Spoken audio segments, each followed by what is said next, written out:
Boys and girls, it is the point in the wedding day that some of you have been looking forward to far too much. Please temper your expectations.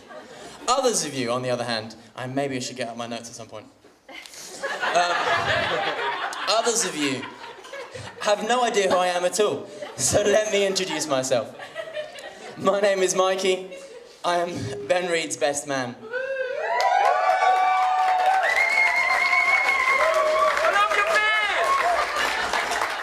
You guys, stop it. No, carry on. I've completely lost my space. I am Ben Reed's best man. And there we go. And how, I hear you cry, did I come to be bestowed upon with such an honour? Let me tell you the story. So I met Ben about 5 years ago, appropriately enough, at a jam session at Central Hall. I was immediately struck by the expensive nature and good quality of the guitars that he brought with him. However, apparently, his appearance and personality didn't have quite as much as an impact on me, as a few days later, I met him again at another jam session at the university. We were both sitting on a table with our mutual friend, Lisa White. And Lisa goes, "Oh, have you guys met?" And I opened my mouth to say, "Absolutely not, I've never seen this man before in my life." And Ben goes, "Oh yes, we met the other day." And I was like, "Oh crap, where have I seen this guy before?" And our friendship has blossomed ever since. So, fast forward a few years, and we've been through a lot together. We've travelled many miles, driven over the beautiful countryside of Northern Ireland, cruised through the driving rain towards Bristol with only one working windscreen wiper. We've played numerous gigs in a variety of ridiculous places, in front of 2,000 screaming teenagers at the Bic in Bournemouth, in front of 4 distinctly disinterested teenagers at a tiny church in Bristol. We've played live on the BBC together. That was hilarious. And one particularly interesting moment I remember, as ever so slightly tipsy open mic night at The Hobbit, which is Southampton's premier Lord of the Rings themed pub. I think it's Southampton's only Lord of the Rings themed pub. So ever so slightly tipsy open mic night, and on the way back from which, I seem to remember we ran into an even more drunk girl who we helped her out on our way home. I think we invited her to Alpha. It was a lovely moment. And once we got her home, Ben went to the toilet and she tried to kiss me, and I politely and respectfully declined her kind offer. So we've been through a lot together, Ben and I. Which leads us to a few months ago when Ben asked me to be his best man, a little bit before he actually asked Grace to be his wife. Take what you will from that about his priorities. And so we reached today, and this is the best man speech. If I'm very honest with you, this is my second best man speech that I've done, not for Ben. But the first best man speech I did, it didn't go that well. It was a tough audience. You guys are much better looking and more intelligent. And clearly you get the humour much better, because no one really laughed that much. And actually, the mother of the bride actively complained that I insulted the groom too much. I know, I thought that was the first time that had ever happened in the history of best man speeches. And so I've taken a couple of precautions to try and avoid these pitfalls this time. The first of which is to ask the mother of the bride, Grace, do you have any problem if I perform a merciless character assassination on your new son-in-law? No? Fabulous, great. I've also acquired this little book, which I found in my mother's bookcase. It's called Marriage Etiquette, How to Arrange a Wedding. I offered it to Ben, he didn't seem that interested, actually. And so it's given me a few pointers here. That's the vows from earlier. Incidentally, when I had to give them the vows earlier, I was very conscious that the vows were in this pocket and my best man speech was in the other pocket. And then if I'd got that wrong, that could have been all kinds of awkward. So there's a couple of things, according to this book, that one has to do in a best man speech. Apparently, the first thing I have to do is is thank the groom on behalf of the bridesmaids for thanking the bridesmaids.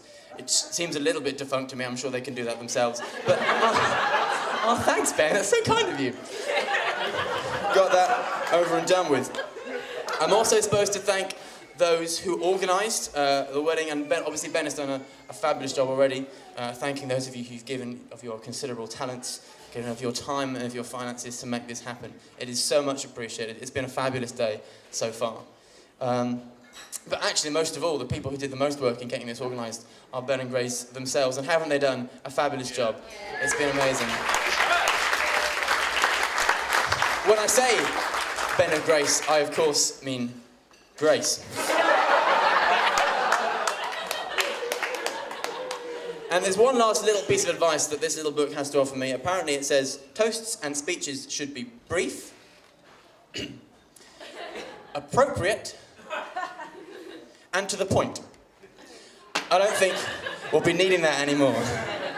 I might need my notes though, which I've carelessly dropped on the floor. What happens next? Oh yeah, I know the next bit. So, enough of the formalities. Let's get on to the bit that we've all really been waiting for. Benjamin Charles Obadiah Jedediah Reed. A man of many names. The man, the myth, the mystery, the paradox, the enigma that he is. Who can know him? Who can fathom his depths? I thought what would be most useful to do with my speech would be to, just to help Grace out. To try and delve into that sort of mystery, into the depths that is Ben Reed, just to give her some pointers as to what she might expect, because she is the one who has boldly agreed to spend the rest of her life with Ben. And so I thought I'd try and help her out, to try and just delve into a little bit about who is Ben Reed, and what are the sort of things that he does. Some of you might be thinking, can someone pass me my glass of water? You might be thinking that. I've just realised how...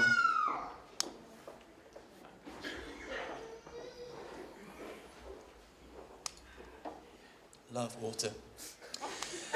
Some of you might be thinking, surely writing a best man speech about Ben Reed is just like shooting ducks in a barrel. That's not the phrase, is it? Shooting fit? I don't even know. Must be really easy. I mean, just look at him. But actually, I disagree. I think that's actually quite a difficult thing to do, because in my 5 years of knowing Ben, in my watching over him, I felt a lot creepier than I meant it to sound. I've noticed a few things about him. One of them is that he tends to flit to extremes. Sometimes I look at him and think, there is an incredibly competent, youngish man. He's got a head screwed on, feet on the ground. I would trust him with anything. And other times I think, there is a staggeringly incompetent boob. Genuine personality flaws, should probably work on those. And it's not funny to joke about either of those things. Like in a best man speech, what you really want is the sort of fluffy, middle, embarrassing story bit. And I've not got a lot of those since he's moved to Southampton. That's not to say that I don't know the embarrassing stories, Ben, of course. Don't think you won't get away with it. Don't think that I don't know about the time that you drunkenly threw an empty bottle of Stella Artois at a dog from a hot tub. Don't think that won't get mentioned. Although, to be fair, CJ told me that story, so it could be wildly untrue.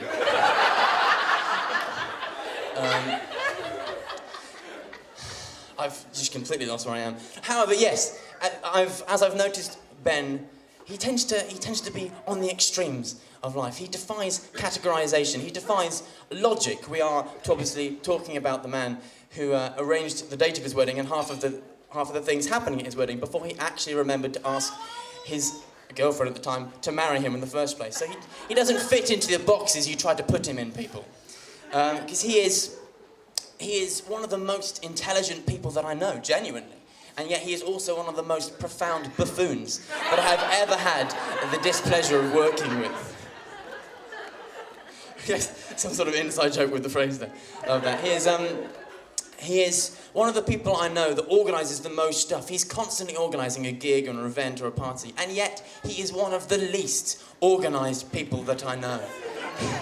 He is one of only 3 people that I'm acquainted with that can possibly manage to arrange a meeting and not be in the correct city come the actual time of the meeting.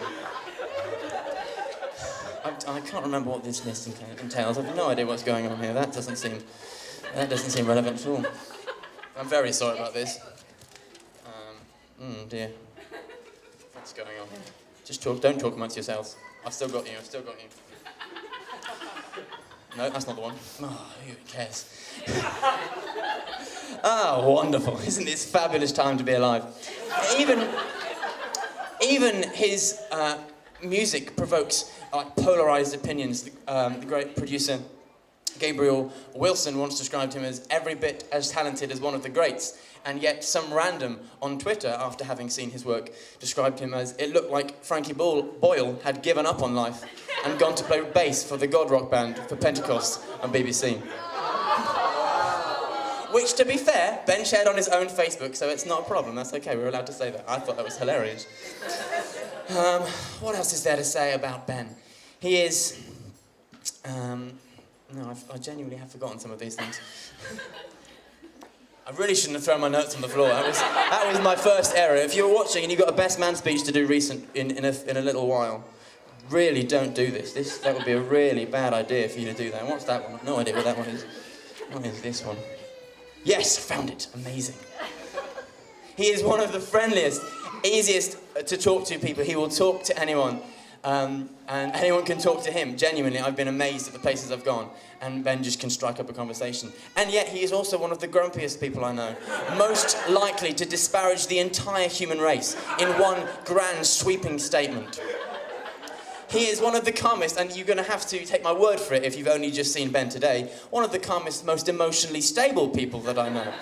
The least likely to show big emotional statements in public. And yet he is also, my friend, the most likely to be found in his bedroom alone, watching Grey's Anatomy, weeping. That's genuinely not untrue. I didn't make that up. Where am I now? No, not that one. Yes, that one. Fabulous. He is both the most and the least reliable person that I know. If Ben is organising an event or a gig or a party, and he often is, I have absolutely 100% unerring faith that that event will go ahead. It will happen. It will be okay. Conversely, I have exactly zero faith that anything will be organised until at least the day before, at the very earliest. Ben very much operates on a why do it at the last minute? There's still 59 seconds to wait around kind of motto.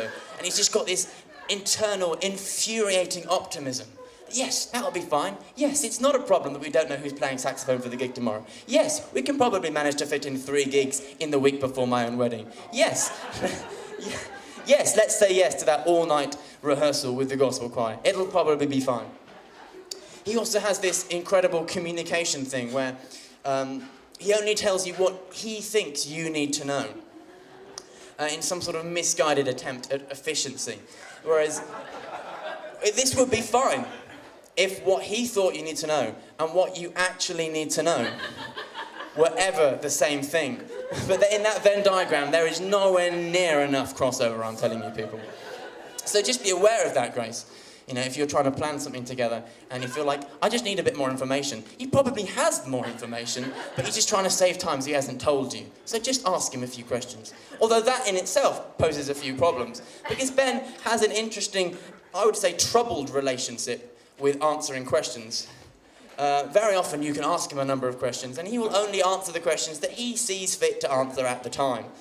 Like, which would, in itself, it wouldn't be too bad if he then acknowledged and said, oh yeah, I'll get back to you on that, not a problem. But nothing. There's no acknowledgement that you've even asked the question in the first place. There's just silence.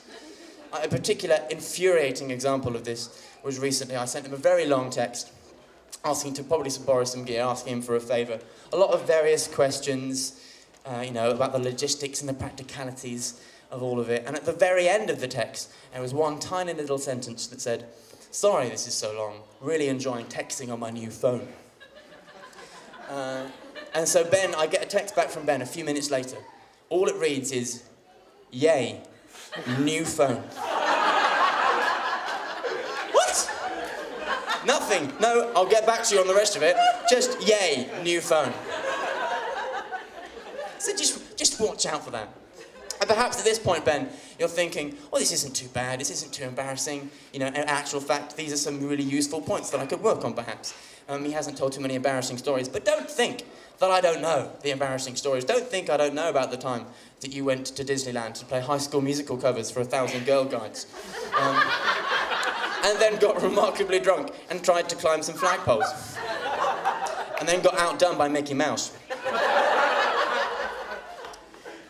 One of the next things that I've noticed about Ben, which links to the previous text story, is that he has a lot of stuff. Like, he has a remarkable, extraordinary, phenomenal amount of stuff. It seems to grow and multiply and turn up in odd places.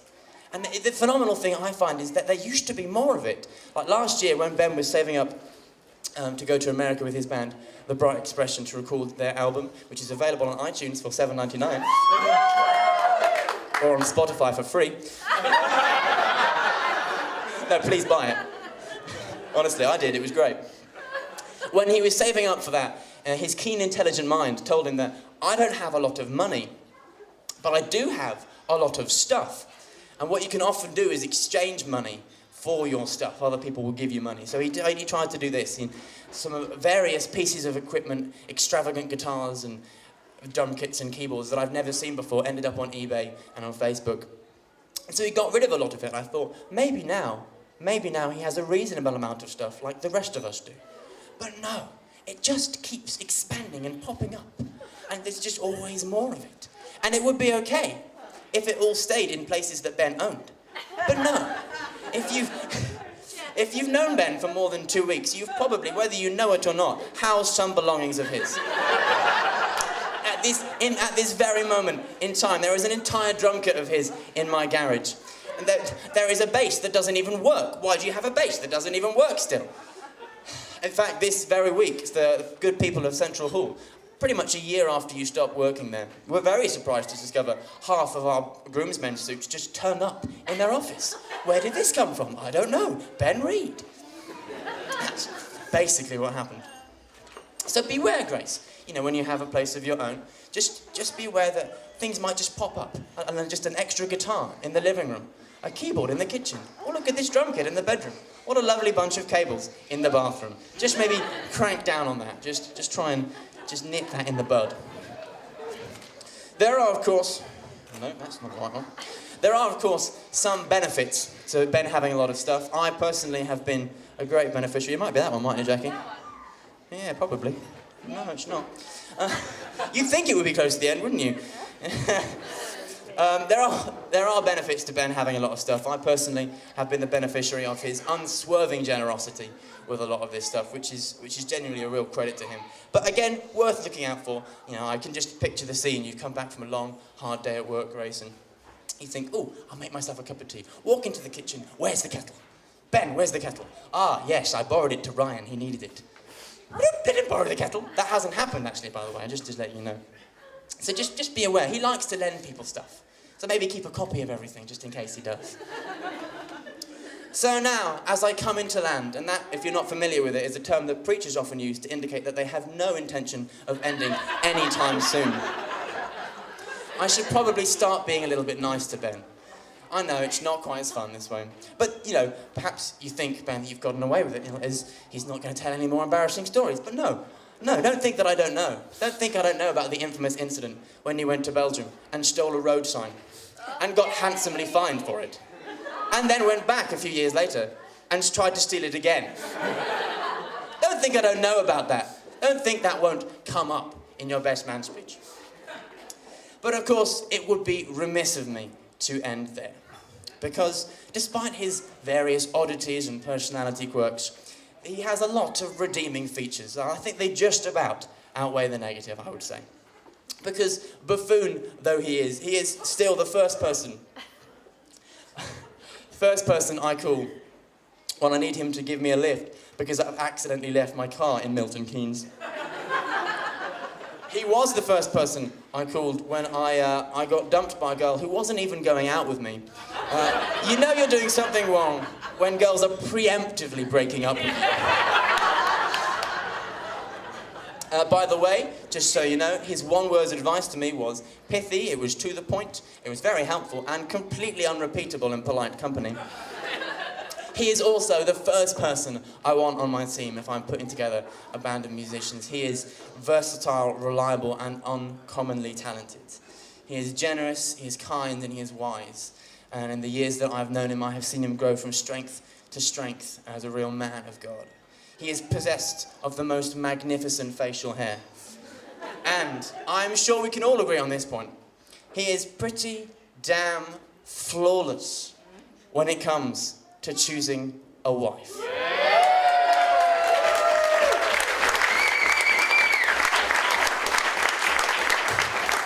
Because, Grace, I'm a really big fan of yours. I just really love your work. You are just mental enough to make sure that life will never be dull for the two of you. And you are just organised enough, and I really believe this, to make sure that one day Ben will register for a doctor in Southampton. I believe that. I'm prophesying that. I'm putting it out there. And it's a testament to how great the two of you are. That I often forget that you just haven't been together forever. It just seems right. It just works. Yeah. It's Ben and Grace. That's how it should be. And I am genuinely excited to see what happens in your future, what you guys make together. I'm excited to see what God has in store for you for the home you're going to build together. Not literally, that doesn't play to either of your strengths. For the family that you will build together. I am honestly super excited for that. And one more thing, I really am circling the runway here. There's been a few fog issues in this convoluted play metaphor of mine. One of the things I find most endearing about Ben and Grace as a couple is that they both think they are punching above their weight. I just think that's super cute. I just think that's really, really cute. And also it's notable for being the first and the only time that Ben will ever be right about anything in his marriage from thus forward. So, boys and girls, ladies and gentlemen, friends, families, sworn enemies, Romans, countrymen, members of the jury, members of the clergy, Russ Boniface, please be upstanding with me and raise your glasses to Ben and Grace.